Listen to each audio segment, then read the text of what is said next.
What's up, party people? I'm Killer Cobra Dude, and today we're playing some more Halo 5 gameplay. Real quick before we get the video started, if you're new to the channel, go ahead and hit the subscribe button. I'm putting out new content every single day, 365 days. It's kind of a New Year resolution of mine. I feel like a lot of people don't know that. They're not watching to the very end of my videos where I'm putting that shameless plug in. But yeah, if you go ahead and like the content, stick around, please hit that subscribe button. I'd be flattered, and I'd love to have you be a part of the community and the channel. So thank you so much. The channel is growing slowly but surely. For all of you that have subscribed so far, thank you. I really appreciate it. Anyways, let's get to the topic of today's discussion. Actually, so I just watched some NakeyJakey. If you guys don't know who NakeyJakey is, he's a huge video game YouTuber. He does some other stuff too, like rap and stuff, but for the most part, he is most popular because of his video game content. And not as he doesn't really do gameplay videos, but he does just like cool ideas, fun ideas. And one of the ideas, I think the video style that really got his channel started was a little thread called Games That Should Bang. Essentially what he means is he takes two video games and he said, like, what if they had a baby? And he took the best parts of both games and kind of put them together and was like, how awesome would this game be if it was a combination of these two games? So today we're going to play a little bit of Games That Should Bang, and the two games that I think would be great putting them together are my two favorite Halo games, which are Halo 5 and Halo Reach. So let's flesh this out a little bit. So one of the best things about Halo 5, and one of the reasons why people love the matchmaking for Halo 5 so much, is obviously the enhanced movement.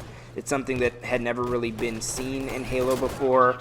With Halo Reach, it was, you know, the jetpacking and the sprinting. It was sort of new, something we hadn't really seen before, but it was fully kind of fleshed out in Halo 5, and they did a really good job of it.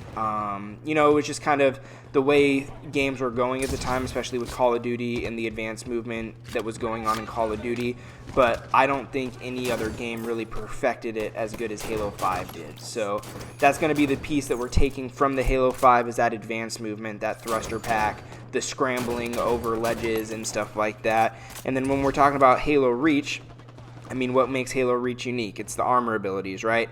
So bringing in those armor abilities. So let me explain. When I played the ranked playlist, the ranked free-for-all matchmaking playlist, where in Halo 5, where you get the thruster pack but no sprint or anything like that.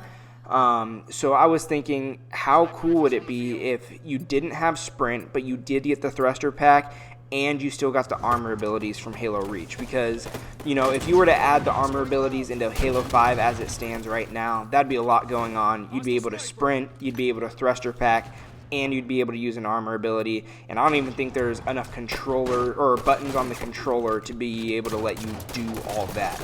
But if you get rid of the sprint as like a default thing that everyone has, and instead replace it with armor abilities, so sprint could be an option, but you could also get jetpack, and you can also get armor lock, or any new armor ability that they might be able to come up with that they can make fit into like the campaign and stuff. But how awesome would it be to be able to thruster pack and do any of those other armor abilities? I just think that'd be absolutely crazy. And also something that I've mentioned in other videos that I just can't stand about Halo 5 is like the rec packs and the microtransactions. And so obviously if you did away with that and instead put in the Halo Reach style customization progression, where you just get currency for playing the game and you can unlock what you want to unlock. You can save up for the big stuff, or you can spend it a bunch on the little stuff. It's really up to you, but I think those are two of the best aspects from Halo Reach that would honestly be a great addition to the advanced movement of Halo 5. But let me know what you guys think down in the comments. Maybe it's a dumb idea. I know I love the advanced movement, but I know a lot of people really don't. And so if you think it's a terrible idea and that Halo Infinite should just get rid of the advanced movement altogether, let me know that, because I'd love to, you know, have a little discussion about it. But I love the thruster pack, and I was just thinking after watching NakeyJakey video, how awesome would it be to be able to like jetpack up into the air and like mid jetpack flight, like thrust in an opposite direction, to avoid like a sniper shot or anything, you know, get to a vantage point even higher or even further away. I think it could add to a lot of